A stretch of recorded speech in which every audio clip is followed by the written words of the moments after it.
It's 4 o'clock on a holiday weekend, and you know what that means, don't you? It's time for another exciting episode of Taxi's Quarantini Happy Hour. Woohoo! Yeah, baby. Using all of our fancy new YouTube settings. Let's hope this thing's working. Yeah! Thank you, fake band. Thank you, fake audience. Let me open up that chat room. Make sure everybody's got me live. I don't know. There we are. Yay! Okay, I can see myself in that window. Can see myself down here. I love the drawing in the background. Yeah, I'll tell you about that in a couple of minutes. Also, you can't really see the vase, or the vase as we call it here in Los Angeles. Hello, Grandpa Doc. But my wife found a vase for some flowers the other day that said Road Rally 14 that my kids had made when they were little, so she pulled that out and set that up. Let me say hello to everybody. We've got Ann House, John Pearson, Jesse J. Peck, Darren Moss, Nancy Colell, Grandpa Doc Middleton, Jay Williams, Peter Rahill.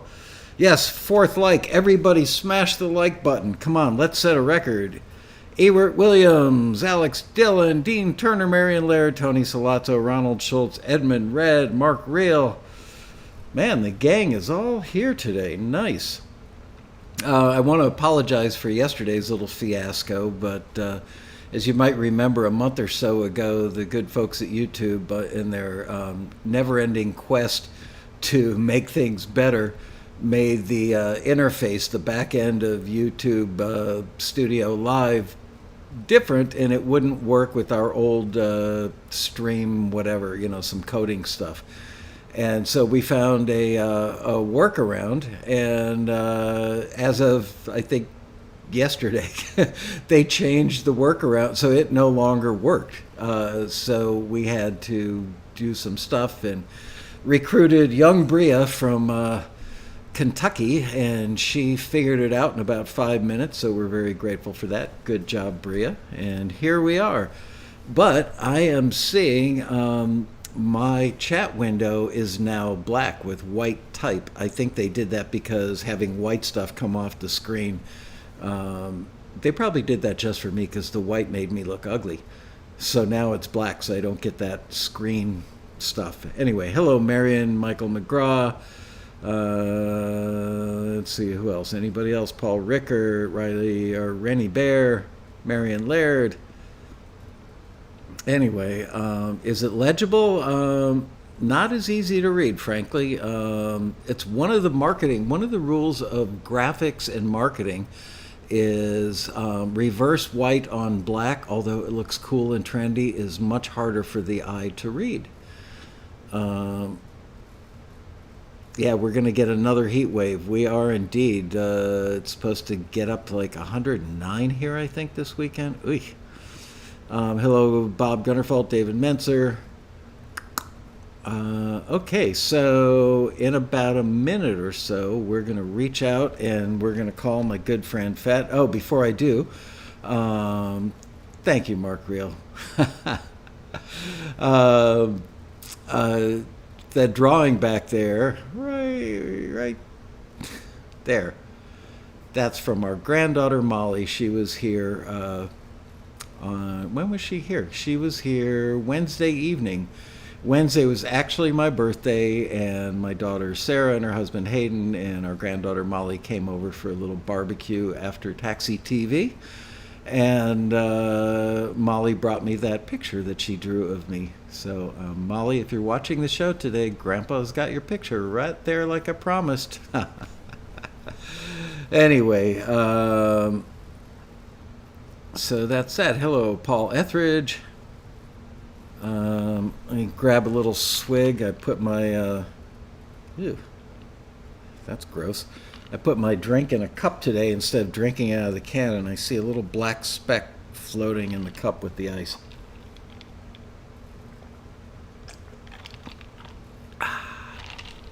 That was for the guy who doesn't like me slurping.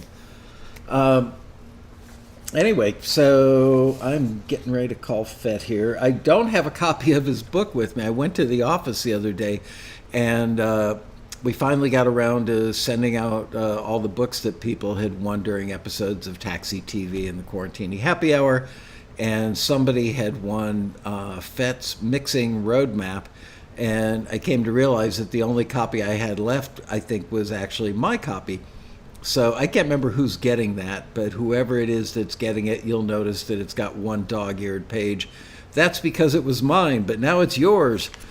And that is the book. Seriously, there we go. I have never met anybody who's ordered this book and not been thrilled. So there you go. And the cool part is, if you buy the book, Fett will send you that console that's on the front cover as a bonus. So yeah, you get a free console with every book. There you go. Fett's Mixing Roadmap. All right, let me call Fett.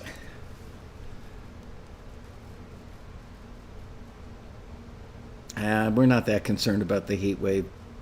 You know what? That's what air conditioning's for. All right, let me get that up. Hopefully this all works.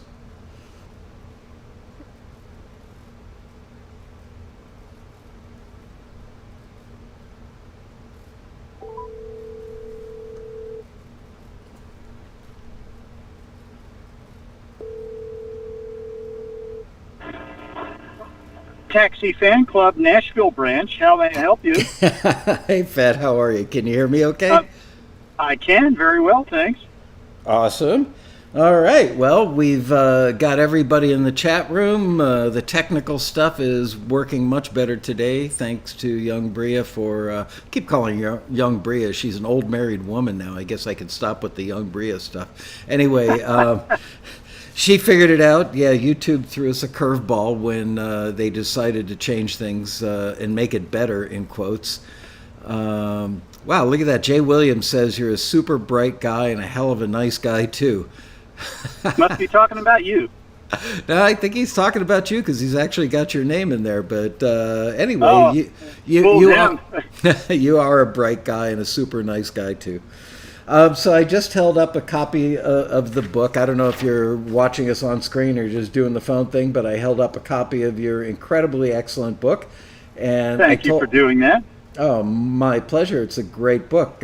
Somebody won a copy on one of the Taxi TVs a couple months ago, but we've been not working in the office. So I went over the other day, and Liz and I think my wife may have had some hand in that, or she took them to the post office, whatever. We mailed out the book, but whoever got the Fett's Mixing Roadmap got my copy with a dog-eared page. So when you get a chance, send me another one, would you please? Yeah, you probably had the now rare original edition too. I think it's in its fourth edition right now. Wow, that's incredible. And I told everybody, by the way, that if they order the book, that you will send them a free recording console just like the one on the front cover. Oh, really? Yeah, so people are really excited. The books are flying off the shelf right now. Hey, if they're flying off the shelves, I think I'm in on that. Oh, man. So, yeah, Dan Weber said, I hope it's mine. I won one of his books. Thank you, Michael and Fett. Love to have bent pages from ML. Great. All right. Yeah. What a great name for a band, the Bent Pages. Ooh, that is good. And or the dog ears. And somebody won a copy of one of Dean Crapane's books, and I only had one of my copies that I'd use for an episode of Taxi TV. So whoever gets that one is getting one with like 6 or 8 or 10 dog-eared pages, probably some highlighters and some Post-it notes in there. But, you know, when you win free stuff, I mean, look at it this way. If you're going to get COVID, wouldn't you rather get it from me than a stranger? Hear, hear. Not only that, but, you know, when it's been read by the master, it's a collector's item, so... That's right. It's now much more valuable than when Dean wrote it, right? Hear, hear. Anyway, so I'm glad to have you on the show. For those of you who don't know Fett, who's rather famous amongst taxi members and people who go to the road rallies, how long have you been an engineer producer now? Like 35 years or something? Yeah, coming up on 40, believe it or not. Wow, that's Yeah, incredible. I'm in that tweener zone between 35 and 40, which is, almost impossible to imagine. But yes, I'm that old. Wow. Yeah, well, I'm right there with you. I honestly don't know how old you are. You don't need to say, but I have a feeling I might be a little older. But anyway, we're young at heart and mostly physically okay, right? Most of the time, right? Yeah. Well, the young at heart bit is really important for life in general, but particularly important for navigating the music industry. Absolutely. It's not for folks who like to wind down and sit in a rocking chair and watch TV for the rest of their lives. That's for sure. Yep. Unless they're listening to instrumental cues going, oh, I see why they put that one there. Then they're allowed Now to you're sit talking. in there.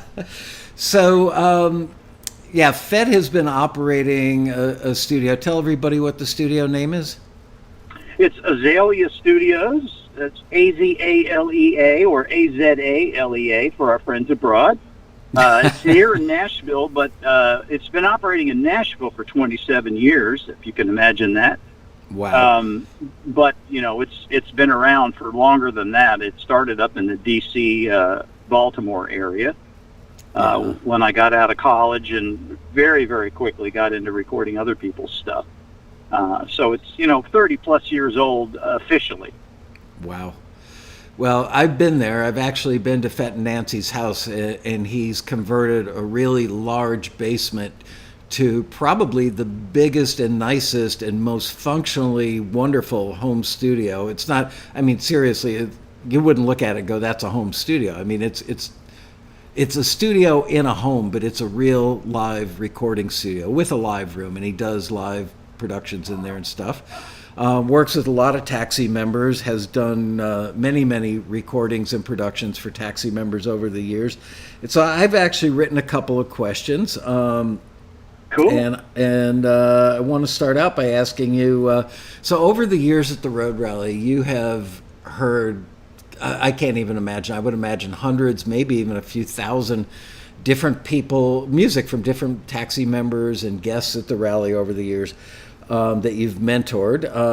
Can you make any broad, general observations about things that could be better from a mixing standpoint?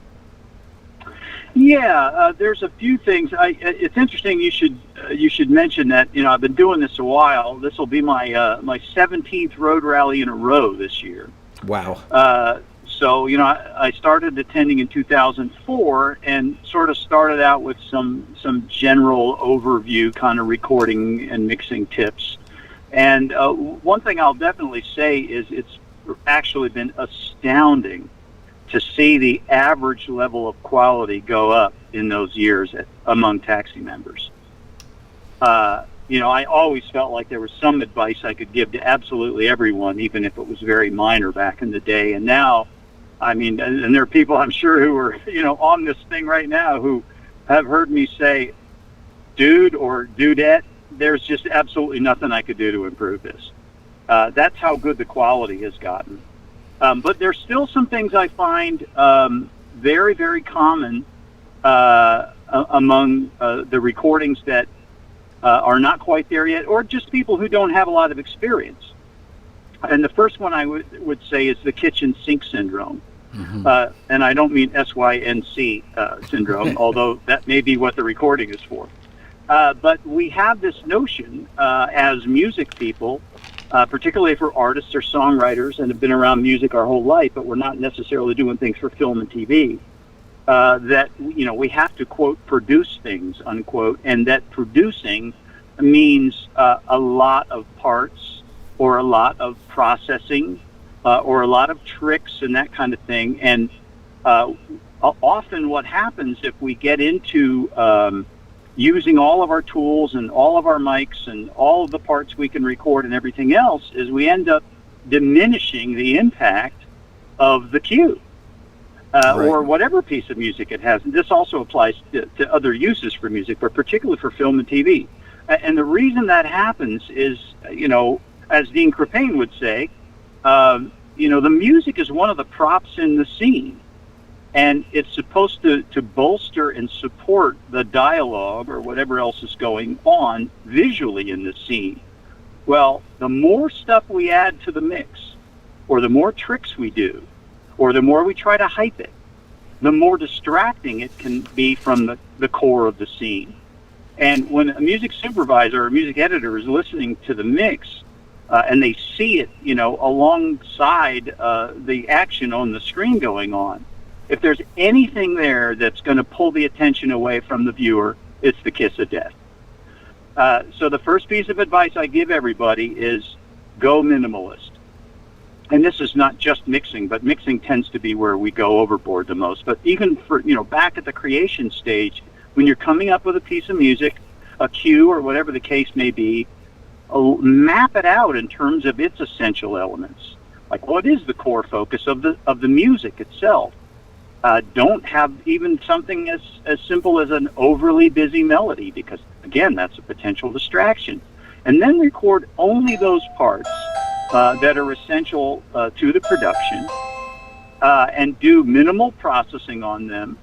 And when it gets to the mixing stage, ask yourself, how can I most effectively convey the essence of this song with the least amount of tools?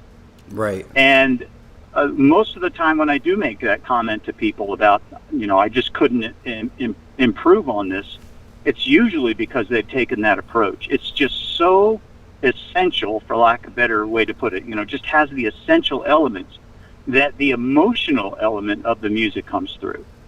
And a lot of times if we overdo things, we tend to, it's sort of a law of diminishing returns. The more stuff we add beyond a certain point, the less emotional impact the music has.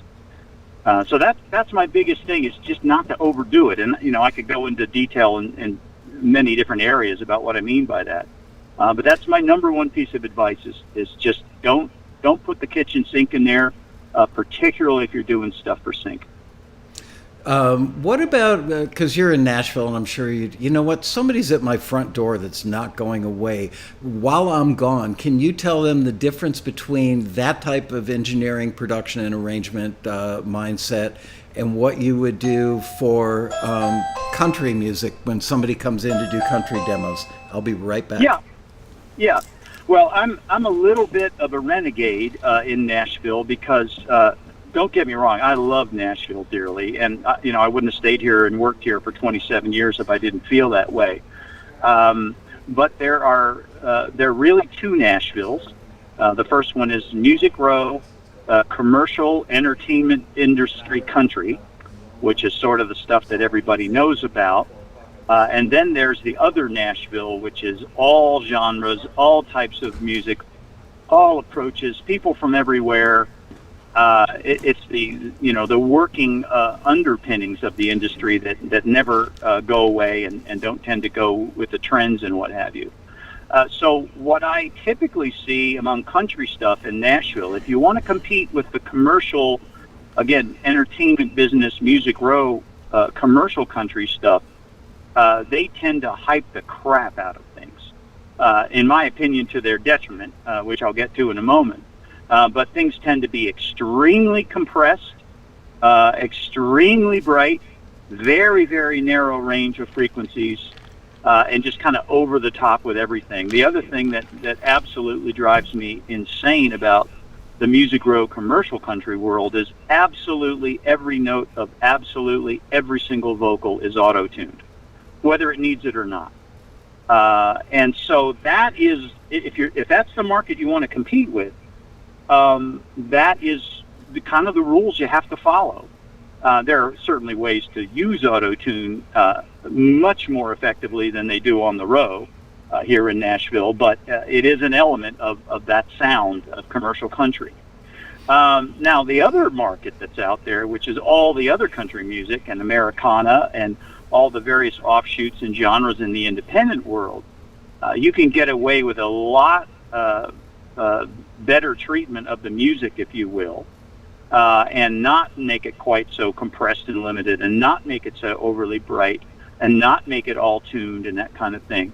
But what you do have to do, if you're doing any kind of country music, is the vocal has to be out front.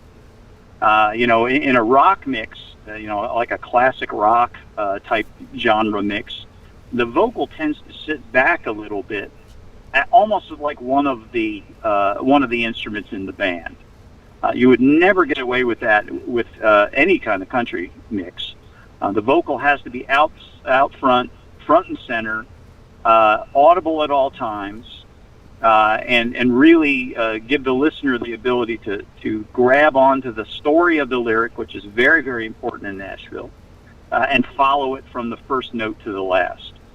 I just want to make one side comment about these two completely, almost diametrically opposed markets of country. The commercial entertainment industry, major label Music Row stuff tends to have an extremely short shelf life.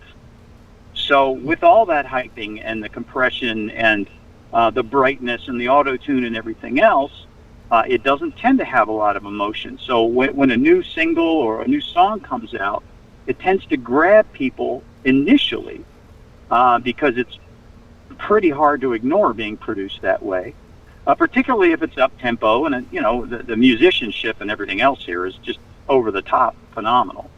But it has a very short life, shelf life, because people tend to get bored and listener fatigued with it very quickly, and that's not just hearing it on a download or a disc or something like that, but also like listening in their car. They'll tend to change the station, whereas the other country world, which is much more open and much more diverse and not attached to the major labels, and all over the world, interestingly enough, the stuff tends to live a lot longer.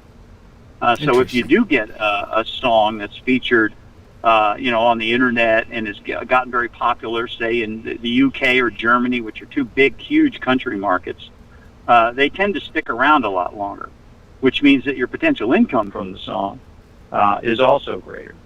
So I'm not bashing Music Row in terms of their sound and their mixes. I understand why they've gotten there and why they do it. But if you're an independent musician, just know that if you're trying to compete with Music Row, that's the game they play. But there's an entire other universe out there for country type music that's a lot tamer, for lack of a better word. Did you change anything on your audio on your phone? All of a sudden now you sound like you're going through a chorus effect. I was just trying to see if anybody noticed that I applied an effect on that track. No, I haven't changed anything here. Maybe I just talked too bloody much. No, yeah, it's weird. I'm going to hang up and call you back in a minute because, okay. It's definitely a big change, and I changed nothing on this end, so I'll call you right back. I'll be right here. Okay. That was weird.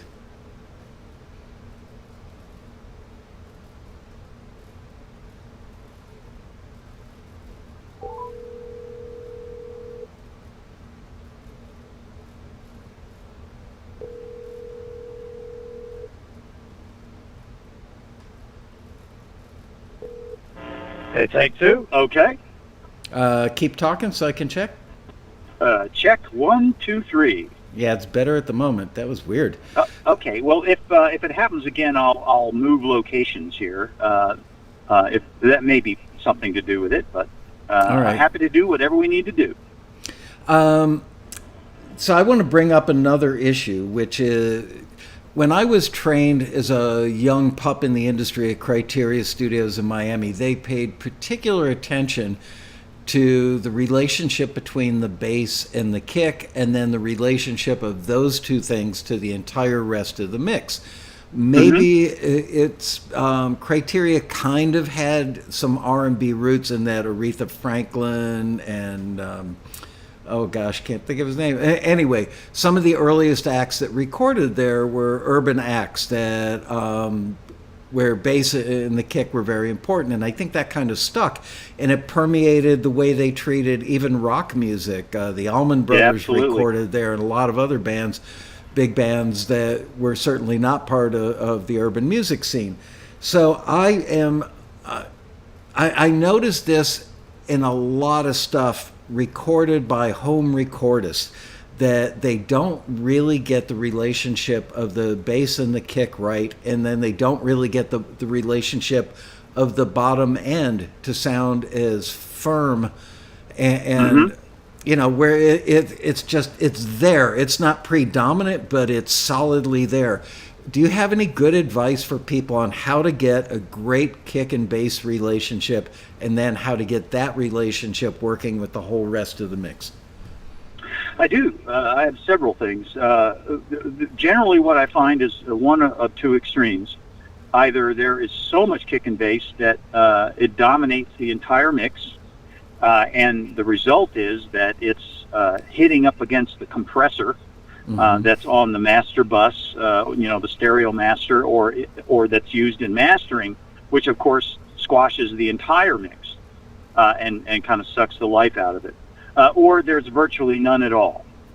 So what has happened over the years is there's kind of been sort of a best practices, if you will, of like how kick and bass are supposed to sound.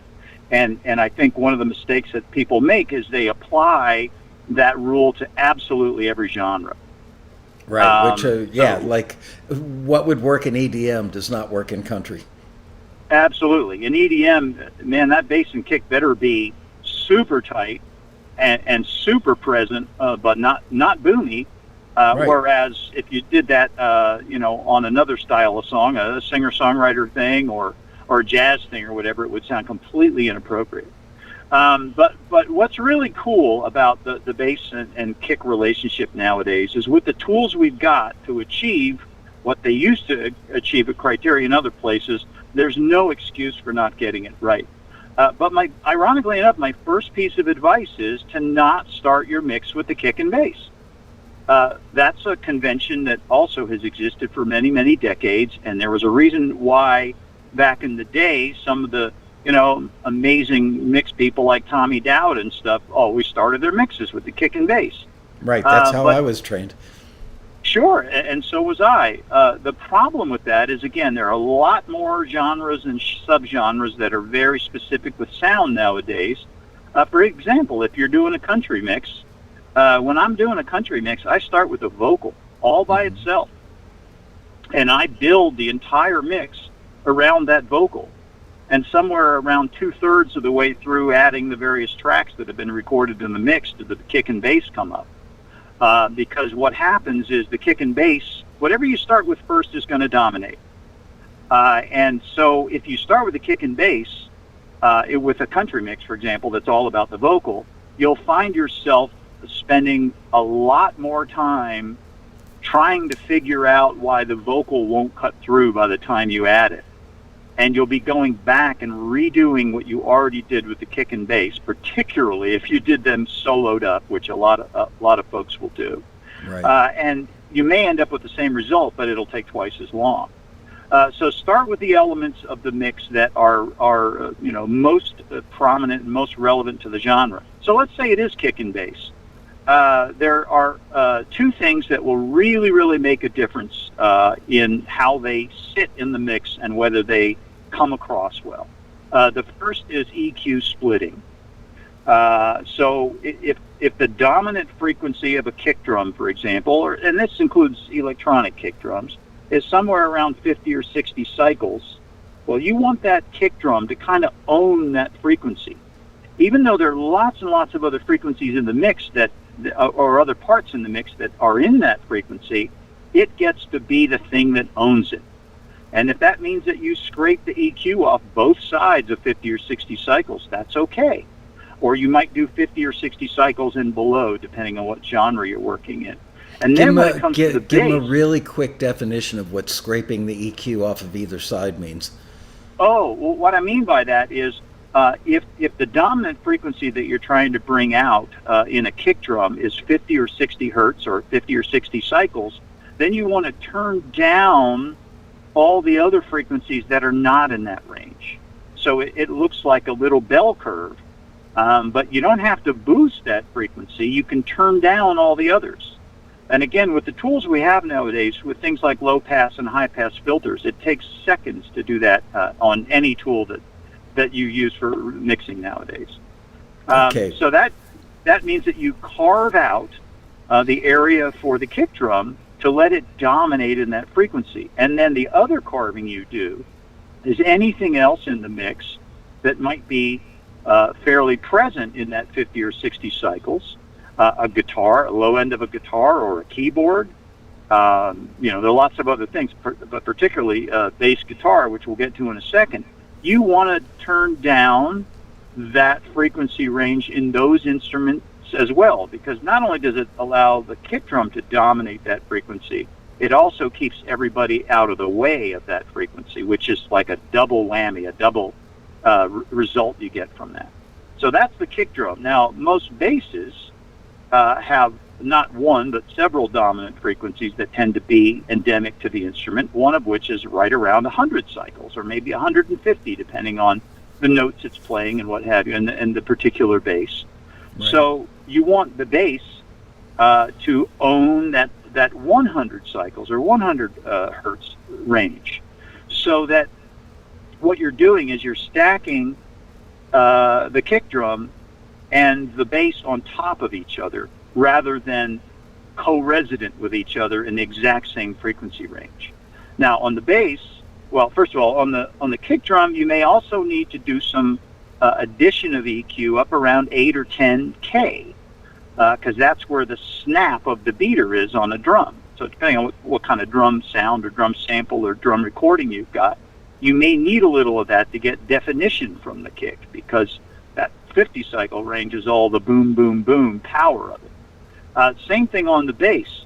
If it's owning 100 cycles, you might want to add some EQ in the 4 to 6 to 8K range for the articulation and things like string buzz and fret noise and the impact, the transients of the fingers or the pick on the bass, because they'll also give it definition. And we're not talking about astronomical amounts of EQ here. We're talking about enough to have the instrument sound natural and own its own frequency or frequencies. So right. That's the first thing. That's the tendency of people who haven't spent a lot of time learning the physics of sound or spent a lot of time really getting familiar with EQ. They do tend to overdo it. And Ann House just asked in the chat room, how aggressively should we be scooping those frequencies out? I would say, like, start with -3 and see how it sounds. If you go to like -8 or -10, it's going to make the instrument sound unnatural and weird, right? Right, because those other frequencies that you're turning down are there. They are happening. It's just that you want to make one frequency more dominant than the others by turning down those others. And the other thing, the side comment I'll make about EQ before I move on to my second suggestion is EQ is one of those things that is a phenomenally powerful tool that isn't used enough, and there really are no rules. So while we're saying for this purpose that we want to be subtle and go 3 to 4 to 6 to 8 dB in terms of frequency reduction, when you're doing something with an oddball, Asian instrument in a cue that's got to sound a certain way, you might crank or lower an EQ on that part by 18 dB. It all needs to be for what is necessary for the purpose at hand. But you're right. People do tend to start with the 10 to 18 dB booster cut of things, and unnatural is exactly the right word. So the second suggestion. Oh, sorry. Go ahead. No, you go ahead. So the second suggestion I was going to make about kick and bass, and this gets back to my comment about the tools we have available to us today. You can adjust the attack and the release and the amount of how long those are held to fit exactly the music that they're playing in your specific mix without even ever touching a compressor. And you do that with, there are lots and lots of different names for them, but in essence a transient plugin or a transient called Transient Designers and lots of other things. But what it does is it is underneath the covers, it's a compressor-like device, but it allows you to get just the amount of definition on the initial transient, the impact of the hit of the beater on the drum or the pick or the finger on the bass, and hold it out for exactly the right duration, and then gradually turn it down at exactly the right rate so that it only is present when it needs to be. Give us a couple so that's sort of another way of shaving the sides off the part. Give us a couple of brand names on that, because I know people are going to ask, which do you use most of the time? Well, this is what's really cool. I would suspect that most of the pro versions of DAWs nowadays, like the high-end version of Logic 10 or Pro Tools or Cubase, have something like a stock transient designer. But if they don't, I'm a huge fan of Isotope. My two favorite companies, hands down, I'm extremely biased about this, are Steinberg and Isotope. And Isotope makes phenomenal plugins, and they have a transient designer plugin. What's amazing, though, and I recommend this to people all the time, well, two recommendations. First of all, wait for sales, because they always go on sale. And a lot of times you can pick up a $149 plugin for $19. But the other thing is, there is a crap load of really excellent software out there on the internet that's 100% free. So if you don't have the budget, or it's not part of a package, a bundle or something you buy from Isotope, what I recommend people do is go to Google and type in free transient designer plugin. And you might want to, depending on what type of system you're using, you might want to say free VST or free AAX or whatever the particular plugin format is that you use. But let's say free VST transient designer plugin. And Sounds I'll like guarantee you there will be at least 100 of them. If I type that in, I'm liable to get a page full of Google results that are like websites for sex toys. Well, yeah, maybe I should have said a disclaimer before I suggested that. It sounds a little racy, just saying. Anyway. Yeah, well, for those of you who live in basement studios or in the dark inside all day long, you got to get your excitement somewhere. What can I say? That's right. But seriously, my point is that something like a transient designer is not a super complex plugin, because it has one very specific type of function. And there's people all over the world who just like to write software, and there are hundreds of them out there, at least 100, I would say, that are free. And if you haven't got experience with a transient designer plugin, and again, you don't have the budget to go out and buy one right now, it's a great place to start. But chances are there's one right in front of you on your screen right now. If you've got the upper pro version of any of the prominent DAWs right now. I'm excited because my new computer is arriving. I ordered a new MacBook Pro and ordered it with Logic pre-installed, and it's arriving on Tuesday. So I can't wait to go look for a transient designer in there. I'll leave the jokes out of that. Anyway, okay. Yeah, so and it might not literally be called the transient designer, but it'll probably have the word transient in it, and have some other fancy name that that particular manufacturer has come up with to distinguish themselves from everyone else. But there's probably something like it in there. You might need to read the manual. So Darren Moss is asking in the chat room, I'm doing everything by ear. I really need to learn all the Hertz and dB stuff. Is that something that's in Fett's book?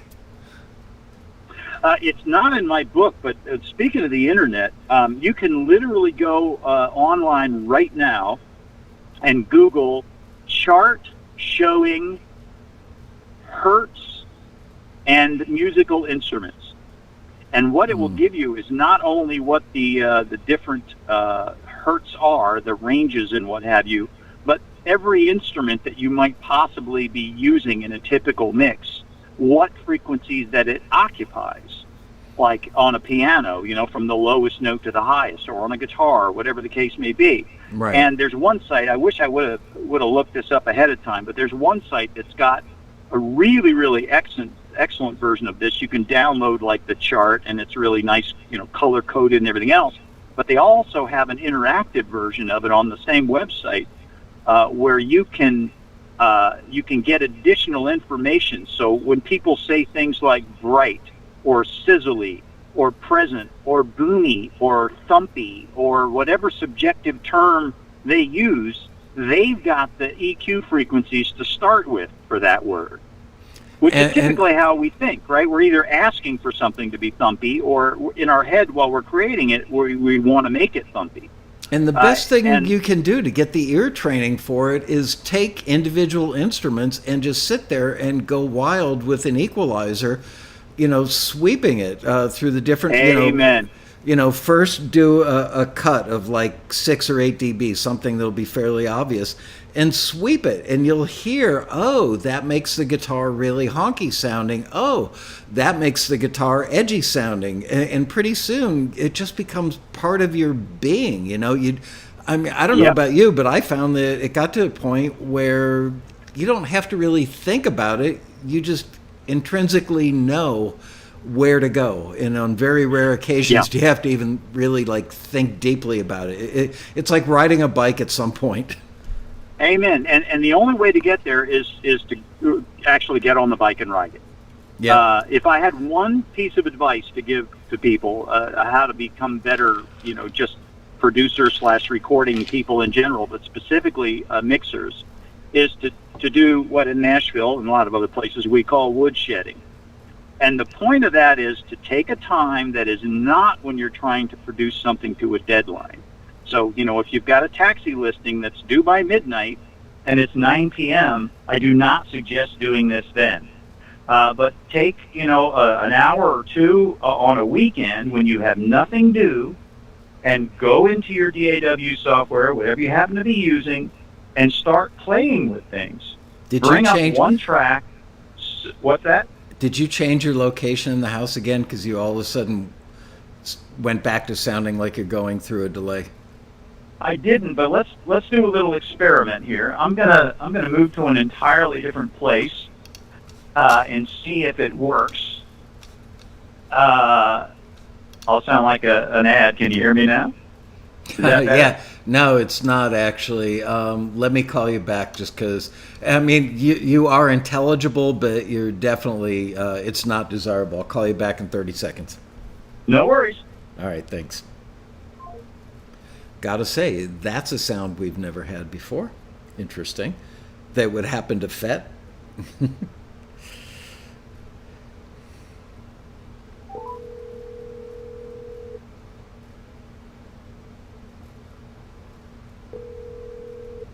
They're back. Wow. How you doing? Yeah, still the same sound. Very weird. Oh. Well, let's see. With the setup you've got right now, can I initiate the call? Now you're fine. Right there, you're fine. Okay, well, I'm not moving. I'm not going all right. anywhere. And I haven't touched anything here. That is so weird. All right. Well, yeah, if anybody had any curiosity about whether this was truly live and not canned, they know now. Yep, absolutely. All right. Well, if it happens again, I'll have you call me back. All right. So we've only got 17 minutes to go. So that's only enough for me to answer about a half a question. I know. Okay. With a question that I have, because I've never done anything in the box, being an old school guy, but the stuff that I've listened to, coming out of computers and coming out of software, sounds so amazingly good. Like I've got the guys at TuneTrack sent me their whole suite of stuff, and I've played around with it. Sounds amazing. So working with stuff coming out of the box or that's in the box, do you find that there's less EQ, less compression, just less stuff on the recording and mixing side that you have to do because the sounds are so good already? Or is that not a thing? Okay. To me, it's not a thing. It's interesting. The older I get and the longer I engineer and produce and mix and what have you, the more and more I realize that everything is about what happens on the front end. So you can take a pretty bad recording that's performed pretty badly, that's not a great song, and you can throw thousands of dollars of gear at it. And A, if you don't know what you're doing with the gear, and B, if you just use everything completely stock out of the box, by the time it gets to the music supervisor or other industry professional that you're trying to reach, they'll hear right through it. Right. So initially it may sound cool and, nice and hyped and in your face or whatever term you use for it, but it's all of those things still have to be done because they're listening to recordings that were done by people that did play it well and did, do all the right things with microphones that we can talk specifics about, and did start with a great composition and everything else. So I don't think the tools alone can do any more for you now than if you were sitting in front of an SSL console in a $3 million studio 30 years ago. It's depressing to me that my Mac laptop, actually with GarageBand, a fairly current version of GarageBand on a 5-year-old laptop, actually has more capability than the $3 million SSL studio that I used to work in every day. Mind-blowing. Isn't that sick? It really is. And yet SSL is still selling consoles, big, large format, obviously not as many of them. So here's some lightning round questions. And I realize that all these questions I'm going to ask you have variables depending on the type of music, the type of player, all that stuff goes into it. But if you had to pick your go-to starting out favorite acoustic guitar mic, what would that be? And make that for a home studio on a budget, not like an esoteric, $3,000, Neumann tube mic or something. This one isn't sold anymore, but there's a newer model of it, and that's the SE1A from SE Electronics. That's S as in Sam, E as in Echo. It sounds like it's like $269 for a matched pair or something ridiculous like that. Wow. And it sounds like a $2,000 Schoeps mic from Germany. Amazing. Absolutely phenomenal on anything with strings on it, even piano. I think it's technically like the SE5A today or something like that, but I still prefer the SE1A. Fabulous mic. Good to know. How about your go-to mic on a guitar amp? SM57 from Shure. I'll tell you, I have used every imaginable kind of mic.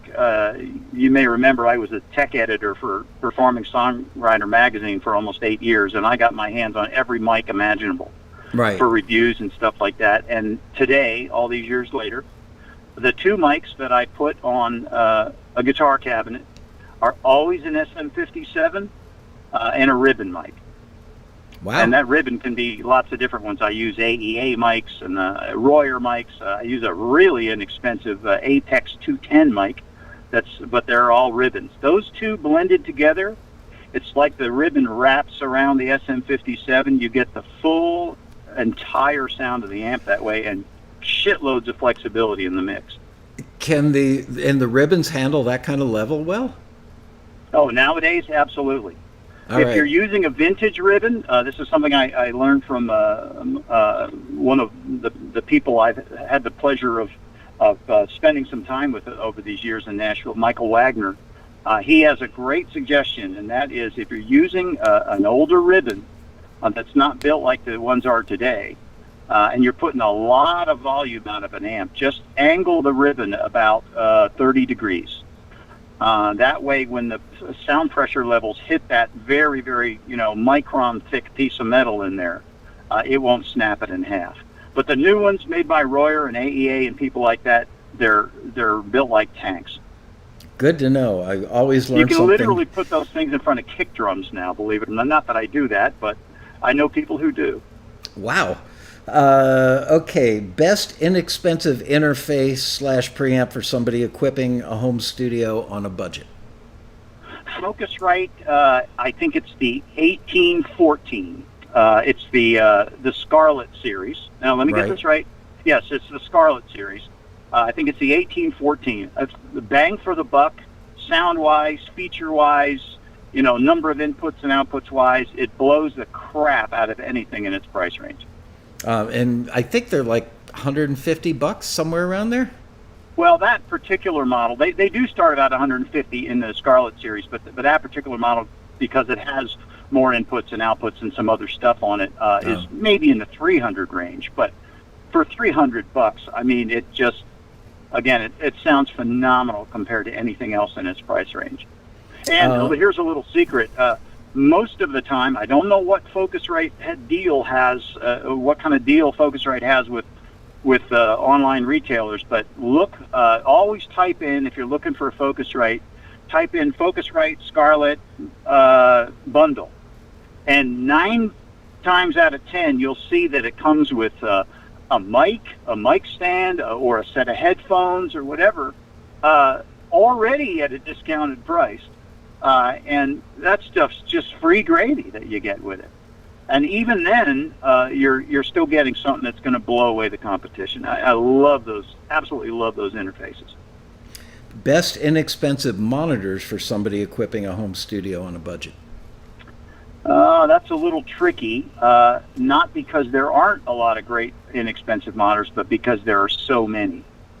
Monitors are a very, very individual thing. Like, I'm a huge fan of the JBL LSR series. I have the original ones that came out years ago that they don't really make anymore. The newer ones I haven't got personal experience with, but they're a little pricey, compared to the other ones that are out there. I would say, as a general rule, if you're paying about $250 a speaker, like, $500 for a pair, right? From a reputable company that, and this is important, focuses on making monitors, you're going to get probably something that would have been 10 times that price 30 years ago for the same sound. That's how good they've gotten. A lot of it because they're manufactured in China. It costs a lot less to make them. But design-wise and material-wise, don't be afraid of a $200 or $300 speaker, or $500 or $600 pair nowadays. They work really, really well for most home studios. I wish I had a particular model, but there's just a plethora of them right now that are very good. You don't have to go out and spend $1,000 on a pair of monitors to have your sound sound accurate in your studio. It's more important to tune them up and adjust them to the room than it is the actual cost of the speaker. I spent the first 5 to 7 years of my career working on JBL 4311s, which were kind of an industry standard before Yamaha NS10s came out. And then JBL kind of fell out of favor. Their stuff was known to be a little mid-rangey, and just, people didn't love them anymore. But then, about 7 years ago, I went over to the JBL showroom, which is probably a half an hour away from our office, and they sat me down and let me listen to that whole range of all their studio monitors. I was blown away. Just absolutely almost fell out of my chair in front of them. Even the little guys, which I think had like a 5 or 6 inch woofer on them, they sounded amazing. So I concur with you on that.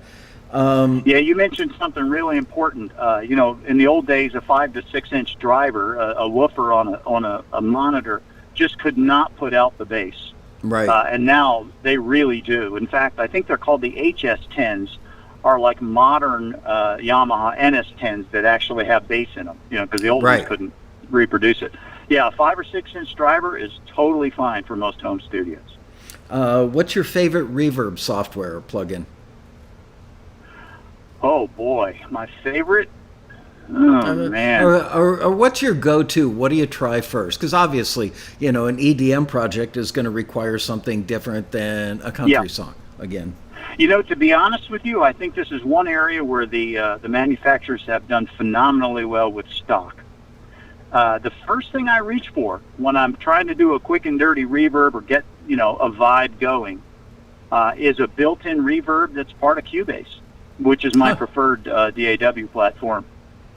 It's funny, they've got so many reverbs that come with it now. There's Reverence, I literally can't remember the name of that reverb off the top of my head, but it's been in Cubase for years, and they keep making it better and better.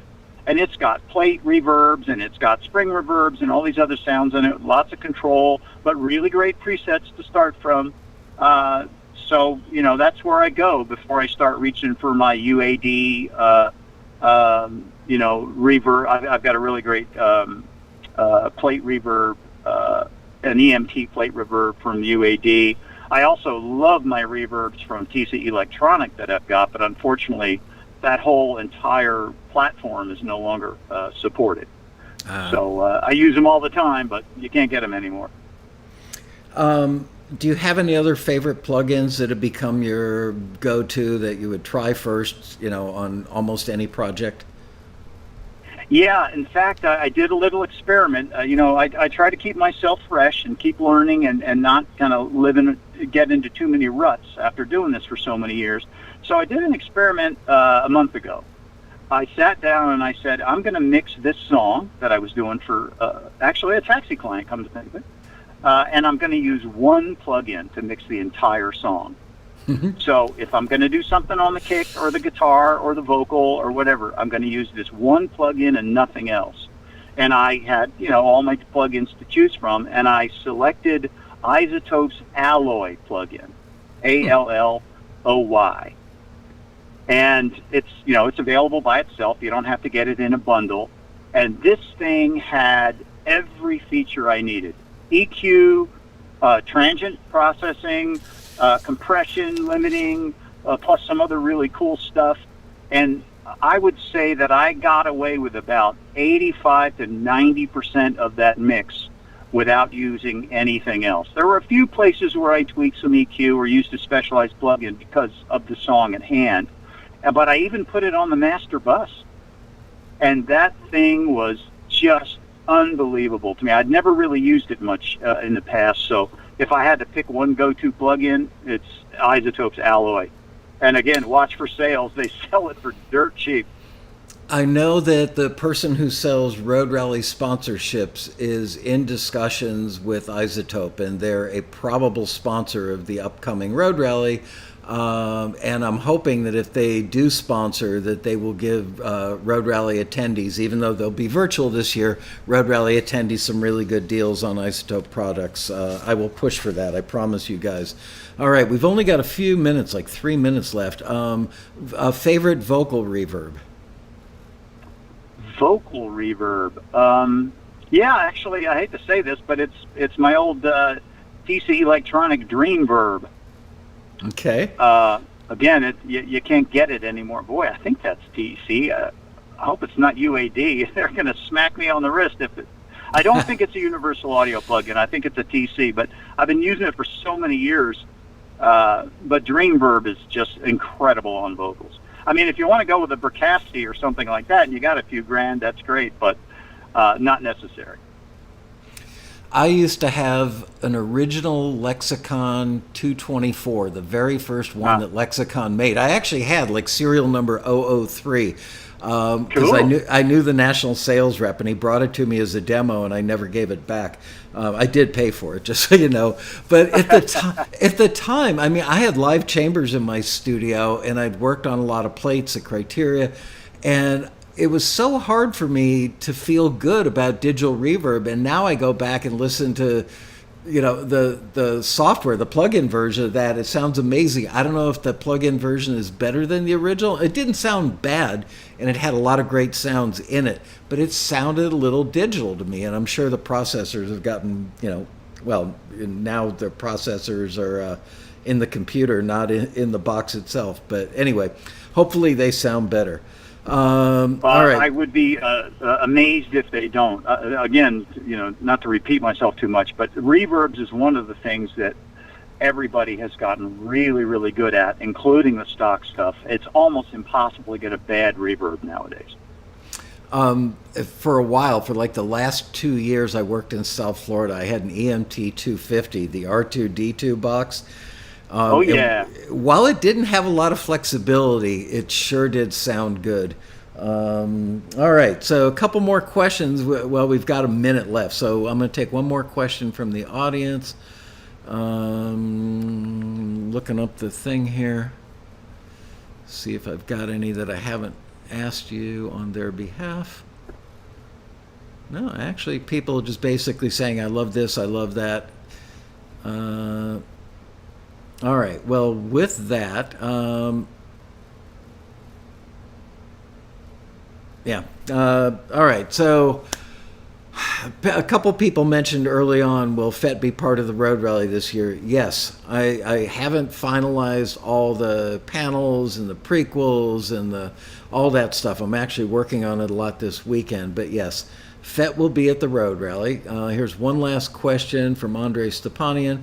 Most of the virtual instruments are in stereo and Logic Pro X, so a lot of engineers on YouTube tutorials recommend that you leave the instrument in the middle and not to pan at all in the mix. Let me read that again. Most of the virtual instruments that are in stereo and Logic Pro, so a lot of engineers on YouTube tutorials recommend that you leave the instrument in the middle and not try to pan it at all in the mix. So we're not talking about reverb, we're just talking about, a lot of things that come out of the box are stereo, inherently stereo, but a lot of people recommend using them in mono. That would be my reflexive thing to do, but you're far more experienced in the modern world than I am. What would you say? Well, what they're talking about there is if something is a stereo track or a stereo file or whatever the case may be in a DAW nowadays, and you pan it left or right, you actually lose part of the other channel that you're not moving towards. Right. So they get completely out of balance, which is why people recommend, keeping them dead center and then letting the whole stereo spectrum stay even. But there's a really easy way around that, and every DAW can do it without any trouble, and that is to split whatever it is you're using into two monos, whether it's two mono audio tracks from a stereo track or feeding the left and right of your virtual instrument into two mono channels. That way you can pan the way we used to back in the old days. When I started out, there was no such thing as a stereo track, and you can independently move that left and right side of the virtual instrument to position it to where you want it, and then you won't lose any of the content of the instrument. Really easy to do, and again, it's all stock with your DAW software nowadays. Great answer. That's the way I do them all. The weird delay thing is back again. So, and we're actually 2 minutes over. So before YouTube says go home, Fett, thank you, man. Always enjoy talking to you. Enjoy picking your brain because you've got a really big brain and there's a lot of stuff in there that you can feed a lot of people. I'm holding up a cover of your book again. I can't recommend it highly enough. Fett's Mixing Roadmap.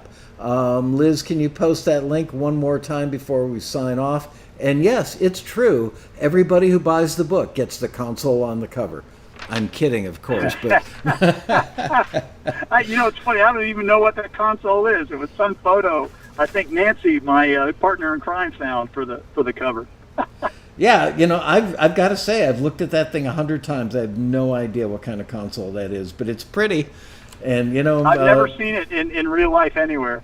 Yeah, neither have I. But you know what? The more colors on a console, the better I like it. Amen.